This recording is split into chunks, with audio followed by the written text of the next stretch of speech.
जंगल के सारे पक्षी अपना अपना घर बनाने के लिए जंगल से सूखी लकड़ियाँ लेने जा रहे थे। कफे भैया, आप भी हमारे साथ आ जाइए और अपने घर को मजबूत करने के लिए लकड़ियाँ ले आइए। चिड़िया, तुम जाओ, मुझे बहुत नींद आ रही है, मुझे सोने दो। कालू, अगर बारिश शुरू हो गई तो तुम्हें बहुत समस्या होगी। उनकी बातें सुनकर गोरी कभी भी नींद से जाग जाती है। चिड़िया, क्या चू चू लगा रखी है, मुझे सोने भी नहीं देती हो तुम। चल भाग यहाँ से। फिर रानू चिड़िया वहाँ से चली जाती है। कोरी, उठ तो गया हूँ। आज मैं इंसानों की बस्ती की ओर जाता हूँ और वहाँ से कोई रोटी का टुकड़ा चुराता हूँ। कालू कौवा इंसानों की बस्ती की ओर चला जाता है। वो एक पेड़ पर बैठा हुआ था कि उसे सामने एक केले का पेड़ नजर आता है। कालू कौवा उस केले के पेड़ पर जाता है। वो मजे मजे से केले खाने लगता है। तभी कालू कौवे को ख्याल आता है। अरे, सूखी लकड़ियाँ भला मैं कहाँ से ढूंढूंगा। ये केले के पत्ते बहुत बड़े हैं, इनसे ही कुछ मुरम्मत हो जाएगी। फिर कालू कौवा पेड़ के कुछ पत्ते तोड़कर वहाँ से अपने घर की ओर चला जाता है। कालू जी, ये कौन से पत्ते हैं? कोरी, ये केले के पेड़ के बड़े पत्ते हैं। हम इससे ही अपने घर की मुरम्मत करेंगे। देखना, सब देखकर हैरान हो जाएंगे। परंतु कालू जी, क्या हम इससे तूफान में बच जाएंगे? गौरी, तुम चिंता ना करो, मैं सब कुछ देख लूंगा। फिर कालू कौवा उन पत्तों से अपने घर की मुरम्मत करने लगता है। कभी कभी पागल हो गए हो क्या? कभी इन खाली पत्तों से भी घर की मुरम्मत हुई है? तुम्हें साथ में कुछ लकड़ियाँ भी लगानी होंगी। जाओ जाओ, तुम अपना काम करो, मुझे तंग ना करो। मेरी बात मान लो, अपना घर मजबूत लकड़ियों से बनाओ, वरना ये पहली बारिश में ही टूट जाएगा। परंतु कालू कौवा मिठू की बात नहीं मानता और अपना घर बनाने लगता है। रानू चिड़िया अपनी सूखी लकड़ियाँ लेकर आ जाती है। मेरी सूखी लकड़ियाँ आ गई हैं, अब मैं इनसे अपना एक पक्का घर बना लेती हूँ। शाम होने से पहले पहले जंगल के सभी पक्षी अपने अपने लिए लकड़ियों से मजबूत घर बना लेते हैं। कालू कौवे और गोरी कौवी ने भी अपना घर केलों के पत्तों से बना लिया था। कालू जी, मुझे तो बहुत डर लग रहा है। क्या तेज बारिश में हमारा ये घर टिक पाएगा? तुम चिंता ना करो, ये घर बहुत मजबूत है। रात होते ही तेज बारिश शुरू हो जाती है। अभी बारिश को आए 5 मिनट ही नहीं गुजरे थे कि कौवों का घर टूट जाता है। मैंने कहा था ना कालू कि ये घर टिकने वाला नहीं है। तुम बहुत आलसी और निकम्मे हो। अगर तुम लकड़ियाँ ले आते तो हम भी अपना घर दूसरों की तरह मजबूत बना लेते। फिर कालू और गोरी कौवी वहाँ से उड़ते हैं। वो घने जंगल में चले जाते हैं। वहाँ एक पेड़ में खोखर थी। वो दोनों उस पेड़ की खोखर में छुप जाते हैं। थोड़ी ही देर बाद वहाँ एक चील आ जाती है। निकलो, बाहर निकलो, ये घर मेरा है। मैं कब से इस पेड़ की खोखर में रह रही हूँ। अगर तुम यहाँ से नहीं गए तो मैं तुम्हें खा जाऊंगी। ना चील दी, हमें ना खाना। मुझे तो ये कालू, मेरा पति जी, यहाँ लेकर आया है। फिर कौवा और कौवी वहाँ से निकलकर भाग जाते हैं। वो पूरे जंगल में घूमते हैं और फिर थक हार कर मिठू तोते के पास जाते हैं। मिठू भैया, हमें अपने घर में आ लेने दो, हम बारिश में भीग रहे हैं। और बनाओ उन पत्तों से घर। याद है जिस दिन मैंने आपसे कहा था कि अपना घर मजबूत लकड़ियों से बना लो, और तुमने मेरी बात ना मानी। अब चले जाओ यहाँ से। मेरे घर में तुम जैसे आलसी पक्षियों के लिए कोई जगह नहीं है। कालू जी, अब कहाँ जाएंगे? मेरे मामा जी हमें जरूर अपने घर में रखेंगे। फिर कालू कौवा और गोरी कौवी अपने मामा जी के पास जाते हैं। परंतु कालू का मामा खिड़की से ही बोलता है। कालू भांजे, मेरा घर बहुत कमजोर है, तुम अकेले ही आ जाओ अंदर। तुम्हारी पत्नी के बोझ से मेरा घर टूट जाएगा। गौरी, क्या ख्याल है, तुम कहीं और चली जाओ और मैं अपने मामा जी के पास रुक जाता हूँ। मैं तेरी चटनी बना दूंगी मार मार कर, बेशरम पति। मुझे अकेले छोड़कर जाओ तो सही, एक दफा मामा जी के घर। चल मेरे साथ। फिर गोरी कौवी कालू कौवे को चिड़िया के घर ले जाती है। गौरी कभी खिड़की में चिड़िया से कहती है, चिड़िया बहन, हमें माफ कर दो। मुझे पता है कि तुम हमसे नाराज हो। चिड़िया बहन, मेरा बनाया हुआ पत्तों का घर तो मिनटों में ही टूट गया। मैंने तो आप दोनों से पहले ही कहा था कि मेरे साथ आओ और लकड़ियाँ ले आओ। अब मजा आया ना बारिश में भीगने का। फिर रानू चिड़िया कौवा और कभी को अपने घर में आने देती है।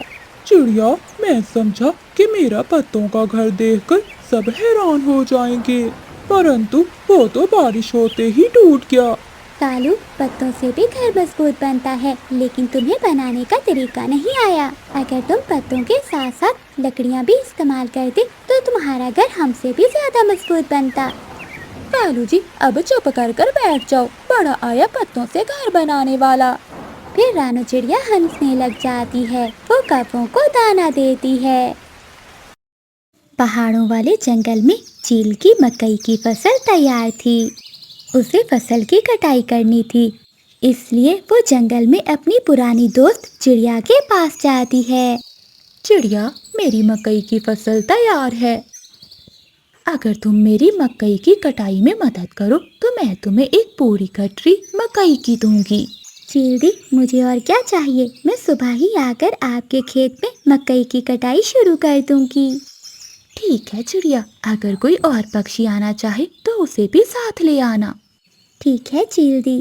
फिर चील वहाँ से चली जाती है और रानू चिड़िया भी अपने दोस्तों के पास जाती है। मिठू और कबूतर भैया, कल हमें चील की फसल की कटाई करने जाना है। उसने कहा है कि बदले में वो हमें पूरी गठरी मकई की देगी।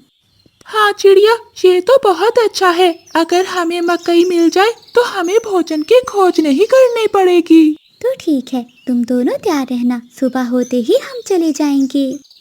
अगली सुबह हो जाती है। रानू चिड़िया, कबूतर और मिठू तोता पहाड़ों की ओर जा रहे थे कि तभी रास्ते में उन्हें गौरी कभी मिलती है। गौरी, हम सब चील की मकई की फसल की कटाई करने जा रहे हैं, तुम भी हमारे साथ चलो, चील हमें मकई देगी।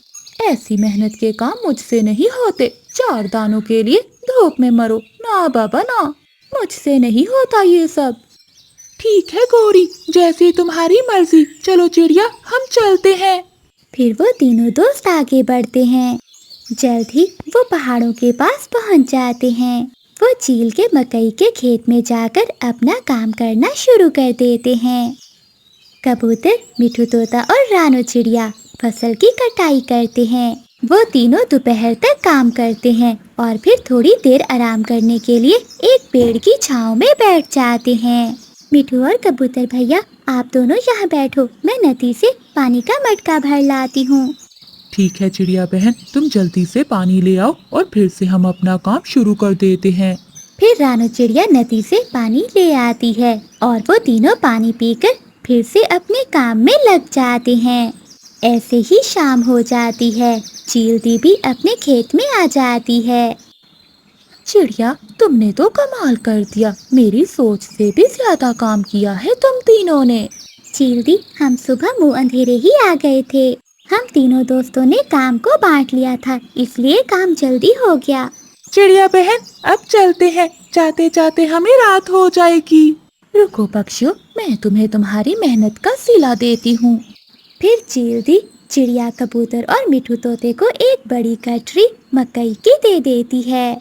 फिर वो तीनों पक्षी गठरी को उठाकर चिड़िया के घर आते हैं। उन तीनों को मकई की गठरी लेकर जाता हुआ कालू कौवा देख लेता है। वो जल्दी से गौरी कभी के पास जाता है। गौरी, गौरी, पता है तुम्हें कि वो चिड़िया अभी पूरी बड़ी गठरी मकई की अपने घर में लेकर गई है। कालू जी, मुझे मालूम है। वो तीनों दोस्त आज चील की मकई की फसल की कटाई करने गए थे। गौरी, वो मकई की गठरी चिड़िया के घर में है। कालू जी, फिर तो आज बहुत मजा आने वाला है, क्योंकि हम रात को उसका सारा दाना चुरा लेंगे।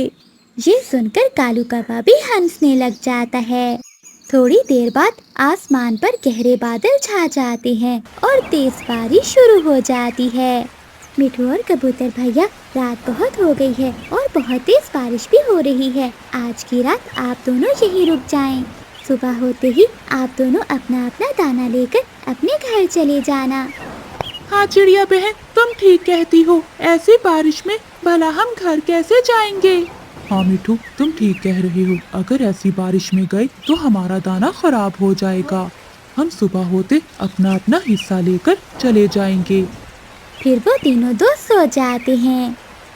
ऐसी तेज बारिश में भी वो कौवे चोरी करने से रुकते नहीं हैं। वो तेज बारिश में रानू चिड़िया के घर की तरफ आते हैं। वो दोनों कौवे चिड़िया के घर के बाहर आकर बैठ जाते हैं। गौरी, मैं जाता हूँ और चिड़िया की पूरी गठरी उठा कर लाता हूँ। कालू, सुबह उठकर वो तीनों दोस्त बहुत रोएंगे। फिर कालू कौवा रानू चिड़िया के घर में घुस जाता है। वो मकई की पूरी गठरी उठाकर वहाँ से भाग जाता है। कालू कौवा जैसे ही चिड़िया के घर से बाहर निकलता है तो बारिश के पानी से वो गठरी बहुत भारी हो जाती है। कालू कौवा उसे उठा नहीं पाता और गठरी पेड़ के नीचे गिर जाती है। कालू जी, अब क्या करें? इसे उठाकर लेकर जाना तो बहुत मुश्किल है। आइडिया, मेरे पास एक आइडिया है। कालू जी, कौन सा आइडिया? जल्दी बताओ। गौरी, तुम यहीं गठरी के पास बैठो और मैं अभी अपने मामा को बुला कर लाता हूँ। फिर हम तीनों मिलकर ये गठरी उठाकर ले जाएंगे। कालू जी, ध्यान से जाना। फिर कालू कौवा वहाँ से उड़ता है और अपने मामा जी के पास जाता है। कालू कौवा अपने मामा के घर के दरवाजे पर जाकर दस्तक देता है। मुझे तुम इस समय है तो है, ऐसी बारिश में कैसे आना हुआ? मामा जी, मैंने चिड़िया के घर से पूरी मकई की गठरी चुरा ली है, परंतु वो बारिश के पानी से बहुत भारी हो गई है। मेरी मदद करो, उसे उठाने में मेरी मदद करो। मेरा भांजा तो मुझसे भी बड़ा चोर है। इतनी तेज बारिश में भी चोरियां करने से नहीं रुकता। फिर कालू का मामा कालू के साथ वहाँ आता है। मामा जी, शुक्र है आप आ गए। अब ये गठरी उठाना आसान होगी। मैं तो ये अकेला ही उठा सकता हूँ। मामा जी ने इतना कहा ही था कि आसमान से एक तेज बिजली नीचे उन कौवों पर आकर गिरती है और वो तीनों कौवे वहीं मर जाते हैं और वो मकई की गठरी वहीं पड़ी थी। बादल की जोरदार गरज से वो तीनों दोस्त उठ जाते हैं। चिड़िया बहन, हमारी मकई की गठरी कहाँ है? वो तो यहाँ नहीं है। फिर रानू चिड़िया खिड़की के पास जाकर देखती है। दोस्तों, वो देखो, बाहर पेड़ के नीचे हमारी गठरी भी है और साथ में कौवे भी मरे हुए हैं। फिर मिठू, तोता, कबूतर और चिड़िया बाहर कौवों के पास जाते हैं। मिठू और कबूतर भैया, इन कौवों को चोरी की बहुत बड़ी सजा मिली है। ये कहते हुए चिड़िया की आंखों में आंसू आ जाते हैं। हाँ चिड़िया, मुझे भी ये देखकर बहुत दुख हुआ है। अगर ये कौवे हमसे मांग लेते तो हमने कौन सा इन्हें मना करना था। मगर ये कौवे अपने ही खोदे हुए खड्डे में गिरकर मर गए। प्यारे दोस्तों, लालच में आकर कभी भी कोई ऐसा काम ना करें जो आपको बुराई की ओर ले जाए। कालू जी, उठो, मुझे बहुत भूख लगी है। जाओ जंगल में और मेरे लिए कोई दाना ढूंढ कर लाओ। गौरी, मुझे बहुत नींद आ रही है, मुझे सोने दो। आलसी निकम्मे कहीं के, अब दाना भी मुझे ही ढूंढने जाना पड़ेगा। गौरी कभी गुस्से में अपने घर से निकलती है। वो घने जंगल में जाती है। तभी गौरी कभी को सामने एक पेड़ के नीचे चील अंडा भरकर बेचती हुई दिखाई देती है। अरे, ये चील क्या बेच रही है? गौरी कभी चील के पास जाती है। चील दी, ये क्या है? गौरी, ये अंडा बर्गर है, बहुत स्वादिष्ट होता है। अच्छा चील दी, मुझे भी एक अंडा बर्गर दे दो, मुझे बहुत भूख लगी हुई है। मैं तुम्हें पैसे बाद में दे दूंगी। नहीं नहीं काफी, मैं तुम्हें ऐसे फ्री में कुछ भी नहीं देने वाली। फिर चील कुछ सोचती है और गौरी कभी से कहती है, अच्छा गौरी, रुको, मेरी बात सुनो। अंडे बहुत महंगे हैं, क्यों ना अगर तुम मेरे साथ डील करो तो मैं तुम्हें रोज दाना दिया करूंगी। कैसी डील चील दी? तुम मुझे रोज पक्षियों के अंडे ला कर देना, फिर मैं तुम्हें उसके बदले में दाना दिया करूंगी। गौरी कभी बहुत भूखी थी। वो चील की बात मान लेती है। ऐसे डील करने के बाद गौरी कवि अपने घर जाती है। कहाँ है गौरी? दाना कहाँ है? आज फिर तुम खाली पंखों लौट आई। कालू जी, आज मैंने एक चील के साथ डील की है। मैं उसे पक्षियों के अंडे चुरा कर दिया करूंगी और बदले में वो मुझे दाना देगी। गौरी, परंतु इतने अंडे हम कहाँ से चुराएंगे? कालू जी, ये तुम मुझ पर छोड़ दो, बस देखते जाओ मैं करती क्या हूँ। रात हो जाती है। गौरी कवि रात के अंधेरे में बाहर निकलती है। वो उड़ती हुई जा रही थी कि उसकी नजर हरियाली तोती के घोंसले पर पड़ती है, जहाँ तोती अपने अंडे के साथ सो रही थी। गौरी कवि तुरंत हरियाली तोती के घोंसले के पास जाती है। जैसे ही तोती करवट लेती है तो गौरी कवि अंडा चुराकर वहाँ से भाग जाती है। सुबह हो जाती है। हरियाली तोती शोर मचा रही थी। अंडा, मेरा अंडा कोई चुरा कर ले गया। भला मेरे मासूम अंडे ने किसी का क्या बिगाड़ा था? कितना प्यार करती थी मैं अपने अंडे से। दूसरी ओर गौरी कवि अंडा लेकर चील के पास जाती है। लो लो चील दी, फ्री में अंडा, अब जल्दी से मुझे दाना दे दो। अरे गौरी, तुमने तो सच में मुझे अंडा ला कर दे दिया। लो, ये दानों की पोटली तुम्हारी हुई। चील दी, तुम सच में बहुत अच्छी हो। मैं कल फिर से अंडा लेकर आऊंगी। बस चील दी, आप मेरा भोजन तैयार रखना। गौरी कवि वहीं से गुजर रही थी। तभी वो हरियाली तोती के पास चिड़िया को बैठा देखकर वहाँ आती है। हरियाली बहन, क्या हुआ? क्यों इतना रो रही हो? गौरी बहन, किसी ने हरियाली का अंडा चुरा लिया है। अच्छा, फिर तो बहुत बुरा हुआ। हरियाली, तुम चिंता ना करो, तुम्हारा काम है एक बार उस चोर को ढूंढ लेना। फिर देखना मैं और कालू जी मिलकर कैसे मार मार कर उस चोर को उल्लू बनाते हैं। मैं कैसे ढूंढूं? मैं तो सोई हुई थी। उस चोर को मेरे मासूम अंडे पर जरा भी दया न आई। मर जाए वह चोर। फिर गौरी कवि वहाँ से चली जाती है। लो कालू जी, खाओ खाओ, ये मकई के दाने खाओ। अब तो हर रोज तुम्हें ऐसे ही दाने खाने को मिलेंगे। गौरी, गौरी पत्नी जी, हरियाली ने पूरे जंगल में शोर मचाया हुआ है। अगर पकड़े गए तो बहुत मार पड़ेगी। पकड़े जाएंगे तो फिर ही ना। गौरी कवि है मेरा नाम, चोरी करना मेरा काम। हाँ गौरी, ये बात तो है। तुम्हारे जैसा शातिर चोर इस पूरे जंगल में नहीं है। रात हो जाती है। गौरी कवि फिर से जंगल में निकल जाती है। अपने पक्के लकड़ियों के घर में कबूतर और कबूतरी सोए हुए थे। गौरी कवि चुपके से जाकर खिड़की में देखती है। अरे वाह वाह, दो दो अंडे। आज तो मैं ये दोनों अंडे चुरा लूंगी और चील को दूंगी, फिर चील मुझे देगी ढेर सारा मकई का दाना। ऐसा सोचते हुए गौरी कवि खिड़की के रास्ते अंदर आ जाती है। जैसे ही गौरी कवि लूसी के अंडे को उठाती है तो सिक्योरिटी अलार्म बजने लगता है। अलार्म की आवाज बहुत तेज थी। लूसी कबूतरी और कबूतर भी जाग जाते हैं। लूसी, जल्दी से खिड़की बंद कर दो। फिर लूसी कबूतरी खिड़की बंद कर देती है। अम्मा, मैं लूसी बहन, मैं तो देखने आई थी कि तुम्हारे अंडे से अभी तक बच्चा क्यों नहीं निकला।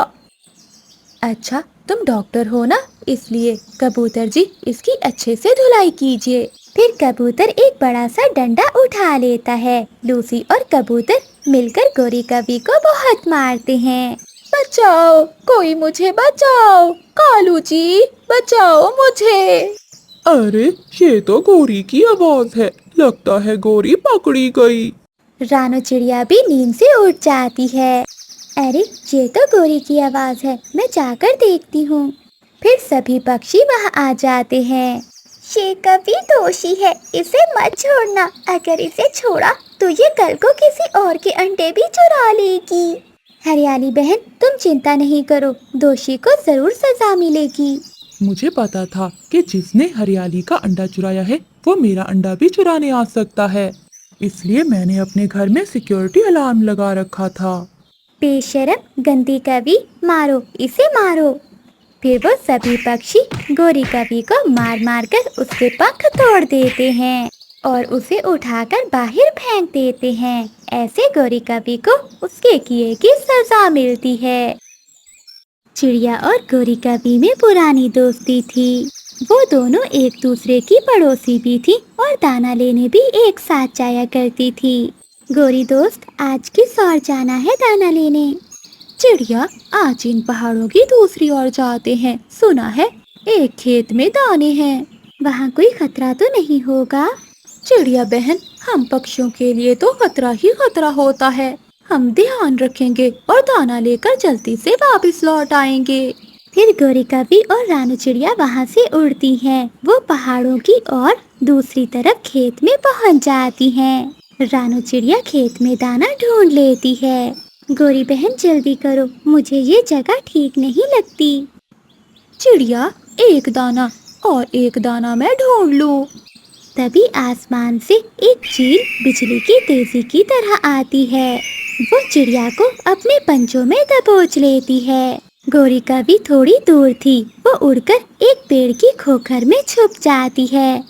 बचाओ, मुझे बचाओ, गोरी मेरी सहेली, मुझे बचाओ। भाग गई, तेरी सहेली तुझे छोड़कर यहाँ से भाग गई। ये सब दोस्ती नाम की होती है, काम की नहीं। चल चिड़िया, बहुत भूख लगी है मुझे। मैं अकेली इस चील का मुकाबला नहीं कर सकती। मुझे अपनी दोस्त चिड़िया को बचाने के लिए कुछ न कुछ तो करना होगा। फिर गोरी कवि जल्दी से वहाँ से वापस जाती है और वो अपनी सहेली स्वीटी कवि को सारी बात बताती है। गौरी, मैं तुम्हारी सहेली की जान बचाने में मदद करूंगी। हमें जल्दी से गुफा की ओर जाना होगा। हम योजना बनाएंगे और बुद्धि से काम लेना होगा। फिर ही हम उस चील का मुकाबला कर सकती हैं। फिर गोरी कवि अपनी सहेली स्वीटी कवि को लेकर वहाँ से उड़ती है। चील ने रानू चिड़िया को अपनी गुफा में रस्सियों से बांधा हुआ था। चिड़िया, तुम चिंता न करो, मैं तुम्हें रात के डिनर में खाऊंगी। अभी रात तक तुम जिंदा हो। मेरी पुरानी सहेली मुझे मुसीबत में छोड़कर चली गई। मुझे अपनी सहेली से ऐसी उम्मीद ना थी। रानू चिड़िया रोते हुए ऐसे सोच रही थी। फिर गोरी कवि और स्वीटी कवि फूलों के बागीचे में जाती हैं। गौरी, तुम ये लाल फूल का रस निकालकर मेरे पंखों पर लगा दो। इससे मेरे पंख लाल हो जाएंगे और ऐसा लगेगा जैसे खून हो। स्वीटी सहेली, मगर तुम ऐसा क्यों कर रही हो? गौरी, हमें सूझबूझ से काम लेना होगा। जैसा मैं कहती हूँ बस वैसा करती जाओ। फिर गोरी कवि लाल फूल तोड़कर स्वीटी कवि के पंखों पर ऐसे लगा देती है जैसे वो खून हो। फिर गोरी कवि और स्वीटी कवि चील की गुफा के पास जाती हैं। गोरी कवि थोड़ी दूर पेड़ पर बैठ जाती है और स्वीटी कवि गुफा के बाहर लेटकर शोर मचाने लगती है। बचाओ, बचाओ, कोई मुझे बचाओ। अरे, गुफा के बाहर ये कौन चिल्ला रहा है? आवाज सुनकर चील बाहर आती है। बचाओ, वो जालिम बाज मुझे मार कर गया है। अरे कवि, मैं तुझे अभी बचाती हूँ। इतना आसान शिकार, आज तो दो शिकार मिल गए, एक कवि और एक चिड़िया। ऐसा कहते हुए चील स्वीटी कवि को उठाकर गुफा के अंदर ले जाती है। बहुत ध्यान से छुपी हुई गोरी कवि सब कुछ देख रही थी। चिड़िया रस्सियों से आजाद होने की कोशिश करती है मगर वो ऐसा नहीं कर पाती।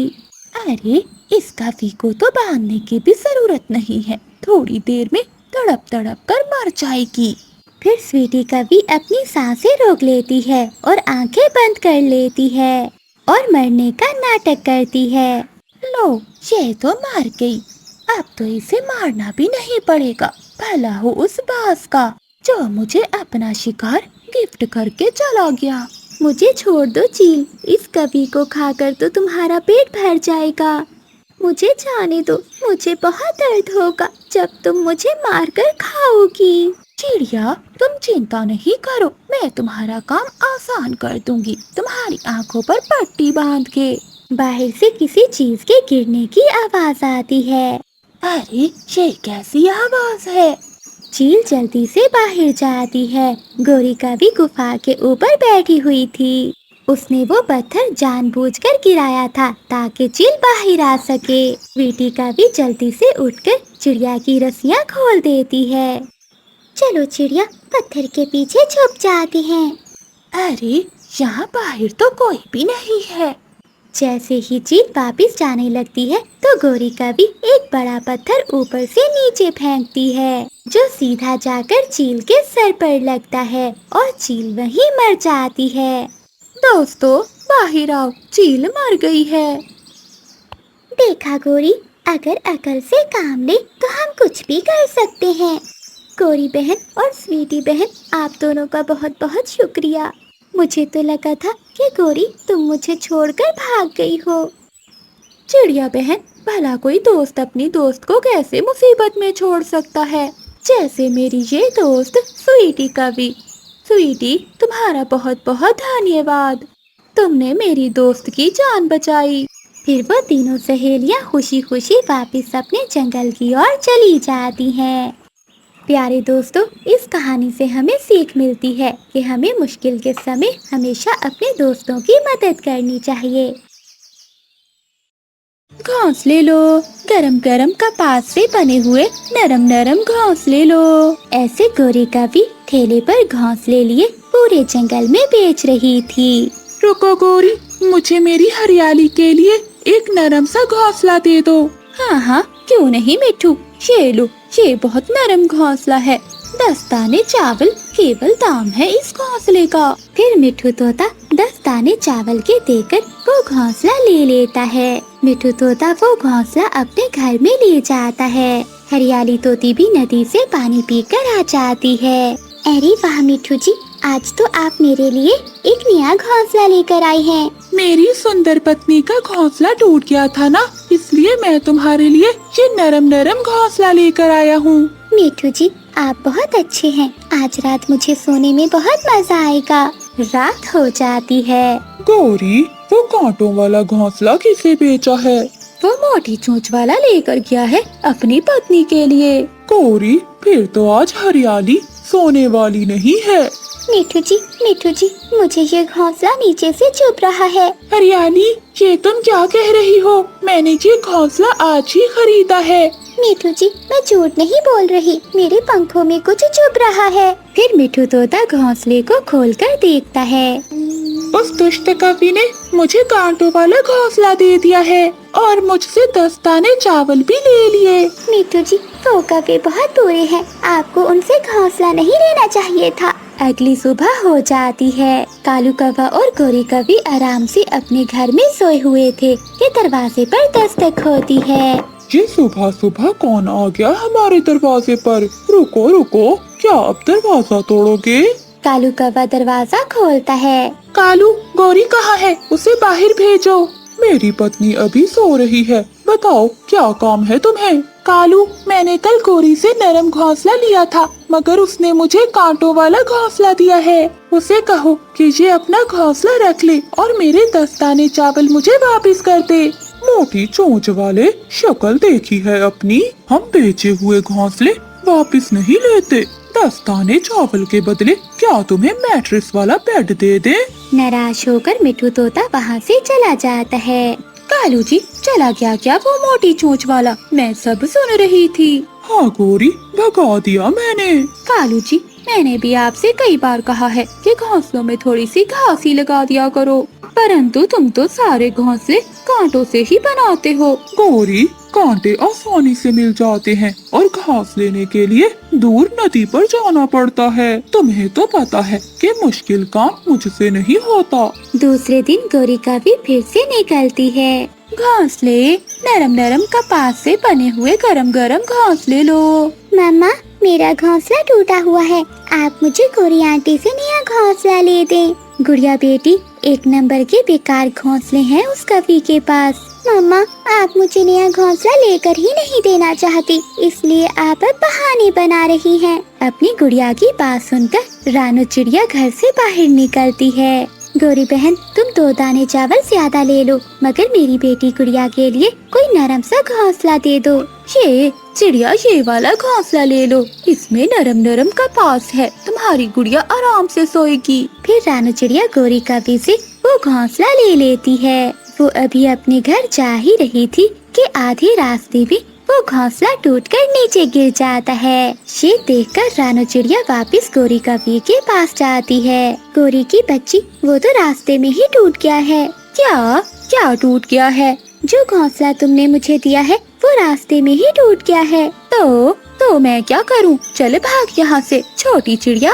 अच्छा, तो मुझे भी रानू चिड़िया कहते हैं। अगर मैंने तुम्हारा ये धंधा बंद न किया तो मुझे भी चिड़िया न कहना। रानू चिड़िया गुस्से में वहाँ से वापस चली जाती है। गौरी, कितने घोंसले बिके हैं आज? कालू जी, एक घोंसला चिड़िया को दिया और वो रास्ते में ही टूट गया। गौरी, वो तो टूटा हुआ घोंसला मैंने तिनकों से जोड़ा था।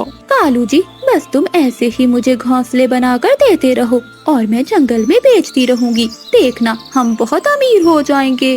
उधर रानू चिड़िया बुलबुल के पास दूसरे जंगल जाती है और वो बुलबुल से अच्छे वाले नरम नरम घोंसले खरीदती है। अब मैं देखती हूँ कि ये कभी कब तक पक्षियों को खराब घोंसले बेचते हैं। फिर रानू चिड़िया भी वो घोंसले एक ठेले पर बेचने लगती है। घोंसले लो, नरम नरम कपास के बने हुए गरम गरम घोंसले लो। ऐसे रानू चिड़िया जंगल में घोंसले बेचना शुरू कर देती है। जंगल के सभी पक्षी रानू चिड़िया से घोंसले लेना शुरू कर देते हैं। अब गौरी कभी और कालू कभी का धंधा बंद हो चुका था। कालू जी, अब भूख से मरना होगा या फिर दाना ढूंढकर खाना होगा, क्योंकि घोंसले तो अब बिकने वाले नहीं। ये छोटी चिड़िया हमेशा हमारे धंधे चौपट कर देती है। गौरी, चलो अब किसी और जंगल में जाकर काम शुरू करते हैं। फिर गौरी और कालू वो जंगल छोड़कर वहाँ से चले जाते हैं। बारिश के मौसम में किक्की की मम्मा लूसी कबूतरी को बहुत तेज बुखार हो जाता है। लूसी कबूतरी अपने बेटे किक्की से कहती है, किक्की बेटा, आज मुझसे भोजन नहीं बना होगा। आप जाओ और पड़ोसन गौरी कभी को बुला लाओ। उससे कहना कि मम्मा बुला रही है। परंतु मम्मा, क्या गौरी आंटी हमारा भोजन बना देंगी? हाँ किक्की बेटा, क्यों नहीं। जब वो बीमार होती है तो मैं उसके सारे घर के काम करती हूँ। फिर छोटा किक्की अपना छाता उठाकर गौरी कभी के घर जाता है। आंटी, आंटी, दरवाजा खोलें। कौन है? गौरी आंटी, मैं हूँ लूसी कबूतरी का बेटा किक्की। फिर गौरी कभी दरवाजा खोल देती है। अरे किक्की, ऐसी बारिश में तू क्या करता फिर रहा है? आंटी, मेरी मम्मा को बहुत तेज बुखार है। मेरी मम्मा ने बोला है कि आप हमारे घर आकर हमें भोजन बना के दे दें। हमने सुबह से कुछ नहीं खाया, हम भूखे हैं। भूखे हो तो मैं क्या करूं? मैं कोई तुम्हारी नौकरानी हूं जो तुम्हें भोजन बना कर दूं? चल भाग यहाँ से कबूतरी के बच्चे। परंतु आंटी, जब आप बीमार होती है तो मेरी मम्मा भी तो आपके घर के काम करती है। अच्छा, जब मैं बीमार हूँ तो अपनी मम्मा से कहना ना आए मेरे घर के काम करने। गौरी कभी जोर से दरवाजा बंद करके अंदर चली जाती है और छोटा किक्की नाराज होकर वापस अपने घर लौट जाता है। क्या हुआ किक्की बेटा, आपने आने में इतनी देर क्यों लगा दी? और गौरी नहीं आई? मम्मा, गौरी आंटी ने आने से इनकार कर दिया और मुझे डांटा भी। और गौरी आंटी ने कहा कि मैं तुम्हारी नौकर हूँ। ऐसे मतलबी पक्षी हमेशा अपना काम निकालते हैं और जब दूसरों पर परेशानी होती है तो अपना मुंह फेर लेते हैं। मम्मा, मैं हरियाली आंटी के पास जाता हूँ, वो जरूर हमारी मदद करेगी। हाँ किक्की बेटे, ध्यान से जाना। फिर किक्की कबूतर अपने घर से निकलता है। वो हरियाली तोती के घर जाता है। जब किक्की दरवाजे पर जाता है तो हरियाली तोती के घर पर ताला लगा हुआ था। हरियाली आंटी तो घर पर नहीं है, अब मैं क्या करूं? किक्की थोड़ी दूर बुलबुल के पास जाता है। आंटी, आंटी, मेरी मम्मा को बहुत तेज बुखार है, आज आप हमारे घर का खाना बना दें। किक्की, बाहर बहुत तेज बारिश है, अगर मैं ऐसे बारिश में गई तो मेरे पंख भीग जाएंगे। तुम किसी और को ले जाओ। छोटा कबूतर ये जान जाता है कि बुलबुल भी उसके साथ नहीं जाएगी। फिर छोटा किकी उड़ते हुए जंगल की दूसरी ओर जाता है, जहाँ रानी चिड़िया अपने दो बच्चों के साथ रहती थी। काफी देर उड़ने के बाद वो चिड़िया के घर में पहुँच जाता है। किकी बेटा, आप ऐसी बारिश में? खैर तो है, आप यहाँ क्या करने आए हो? चिड़िया आंटी, मम्मा की तबीयत खराब है। मैं सबके पास गया मगर किसी ने हमारी मदद नहीं की, इसलिए मदद के लिए मैं आपके पास चला आया। किकी बेटे, ये आपने बहुत अच्छा किया जो आप मेरे पास आ गए हो। ऐसी मुश्किल समय में अपने और सच्चे दोस्त ही काम आते हैं। गुड़िया और कुकू, आप दोनों घर में ही रहना, मैं बाहर से ताला लगा कर जाऊंगी। रसोई में खाना भी पड़ा है, अगर भूख लगी तो खा लेना। फिर रानी चिड़िया छोटे कबूतर के साथ अपने घर से बाहर आती है। वो दरवाजे को ताला लगाती है। फिर वो किकी के साथ उसके घर जाती है। मम्मा, मैंने सबसे मदद मांगी मगर कोई भी मेरे साथ नहीं आया, इसलिए मुझे चिड़िया आंटी के पास जाना पड़ा। किकी, तुम ठीक हो ना? इतनी तेज बारिश में मेरी वजह से तुम्हें इतनी दूर जाना पड़ा। मम्मा, मैं ठीक हूँ। लूसी बहन, आप चिंता नहीं करें, मैं अभी खाना बना देती हूँ। फिर रानी चिड़िया जल्दी से रसोई में जाती है। वो किकी और कबूतरी के लिए भोजन बनाती है। लूसी बहन, उठ जाइए, उठ के ये थोड़ा सा भोजन खा लें। किकी, ये लो, आप भी खा लो। फिर वो दोनों माँ बेटा भोजन खाते हैं। चिड़िया, आज मुझे पता चल गया कि कौन मेरा अपना है और कौन बेगाना। लूसी बहन, आप चिंता न करना, मैं कल भी आ जाऊंगी और आपको खाना बनाकर दे जाऊंगी। चिड़िया बहन, अगर मैं ठीक हो गई तो मैं खुद बना लूंगी खाना। फिर रानी चिड़िया अपने घर चली जाती है। मौसम ठीक हो जाता है और लूसी कबूतरी की तबीयत भी अब पहले से कुछ बेहतर हो जाती है और सब पहले जैसा हो जाता है। एक दिन गोरिका भी तेजी से उड़ते हुए जा रही थी कि वो एक कांटेदार पेड़ से टकरा जाती है और नीचे गिर जाती है। बचाओ, बचाओ, कोई मुझे बचाओ। लूसी कबूतरी वहीं से गुजर रही थी। लूसी कबूतरी गोरिका भी को देख लेती है और वहाँ जाती है। गोरी, तुम्हारा तो पंख घायल हो गया है, रुको मैं कुछ करती हूँ। लूसी कबूतरी जल्दी से गोरी के घर जाती है और गोरी के पति कालू कौवे को बुलाकर लाती है। कबूतरी और कौवा मिलकर गोरी को उठाकर उसके घर ले जाते हैं। लूसी बहन, अगर तुम मुझे ना देखती तो मैं वहीं तड़प तड़प कर मर जाती।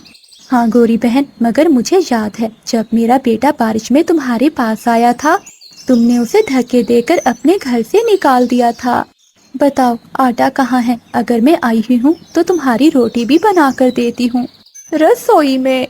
गोरिका भी शर्मिंदा होकर कबूतरी को बताती है। फिर लूसी कबूतरी गोरिका भी का खाना बनाती है। लूसी बहन, तुमने मेरा दिल जीत लिया, मुझे माफ कर दो।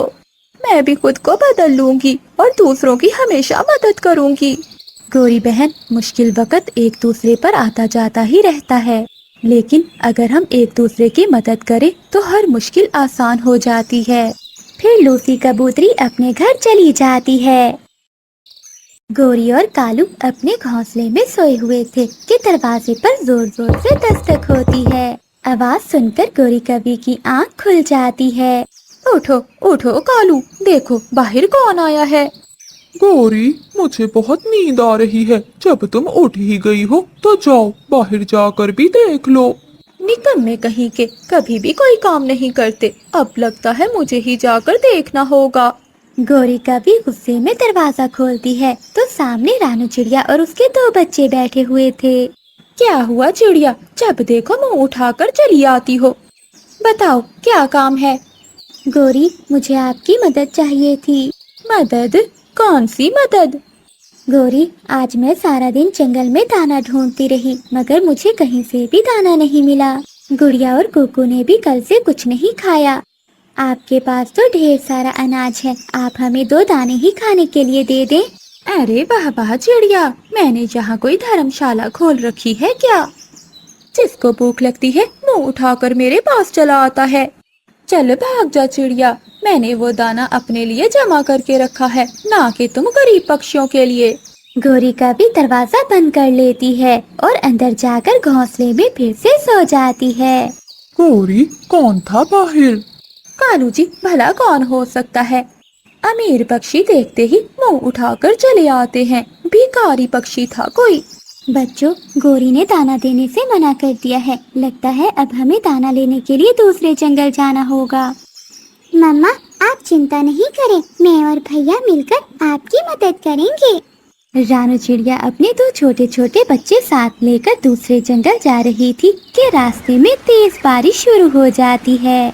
मम्मा चिड़िया अपने दोनों बच्चों को साथ लेकर एक पेड़ की डाल पर बैठती है। मम्मा, ये बारिश कब रुकेगी? गुड़िया, मम्मा को क्या मालूम, मम्मा कौन सा बादल से कूच के आई हैं। बच्चों, बारिश को देखकर लगता है कि ये सारी रात नहीं रुकने वाली। तो फिर क्या मम्मा, हम रात तक यहीं बैठे रहेंगे? नहीं बेटी, हमें किसी न किसी तरह किसी सुरक्षित जगह पर जाना होगा।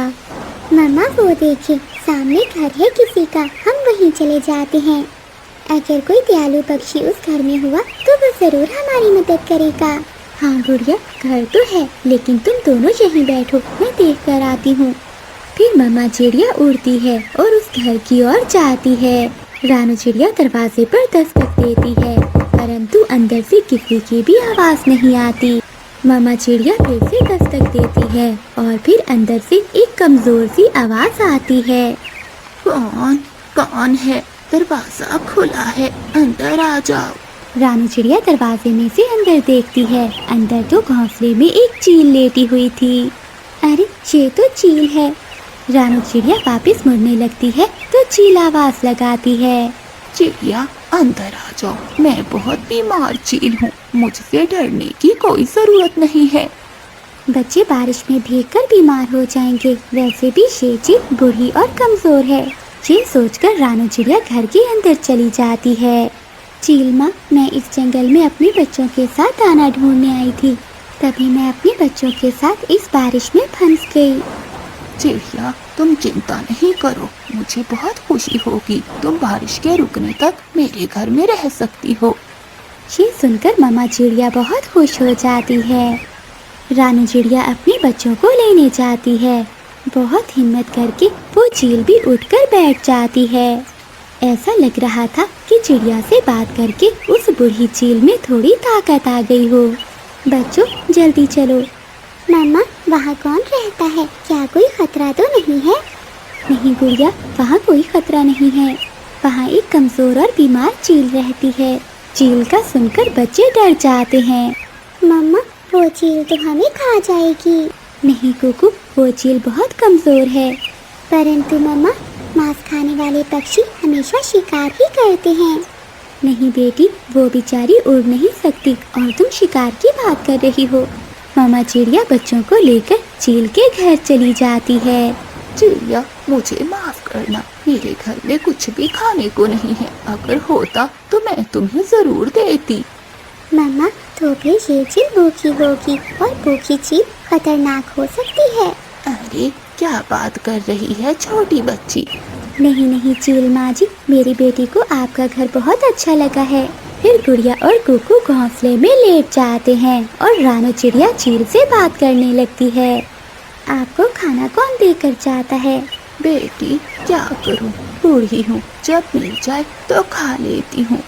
कई कई दिन तो मुझे भूखे ही रहना पड़ता है। ऐसे बातें करते करते रानू चिड़िया भी सो जाती है। जिंदगी में आखिरी मौका मिला है, शायद चिड़िया का एक बच्चा खाने से मैं 1 साल और जी सकूं। चील ऐसे सोचती है। मम्मा भी सो गई है, मगर मुझे इस चील पर नजर रखनी होगी। गुड़िया ऐसा सोचती है। चील आहिस्ता आहिस्ता कुकू के पास जाती है और उसे गर्दन से पकड़ लेती है। पीछे से गुड़िया चील को धक्का देती है। क्योंकि गुड़िया जाग रही थी, मामा चिड़िया की आंख भी खुल जाती है। फिर मामा चिड़िया और दोनों बच्चे मिलकर चील को नीचे लिटा देते हैं। मत मारो बच्चों, मत मारो, ये बूढ़ी हैं। बच्चे रुक जाते हैं। चील माँ जी, अगर ऐसा ही करना था तो हमें अपने घर में आश्रय ही ना दिया होता। हम पेड़ की डाल पर ही बैठकर रात गुजार लेते। क्या तुम मुझे मारोगी नहीं चिड़िया? नहीं, आप उम्र में बहुत बड़ी हैं, हम आपको नहीं मार सकते। हम ये घर छोड़कर जा रहे हैं। फिर रानू चिड़िया अपने बच्चों को लेकर पेड़ की डाल पर चली जाती है और अपने पंखों से अपने बच्चों को छुपा लेती है। चील अपने घर के बाहर बैठी चिड़िया को आवाजें लगा रही थी। बेटी, मुझे माफ कर दो, वापिस आ जाओ, यहाँ आ जाओ। नहीं चील माँ, रात तो गुजर ही गई है, मगर हमें सीख मिल गई है कि कभी किसी दुश्मन का विश्वास न करो। अगली सुबह बारिश रुक जाती है। चिड़िया और उसके बच्चों को एक फलदार पेड़ मिल जाता है। वो जी भरकर फल खाते हैं और वापस अपने घर की ओर लौट जाते हैं।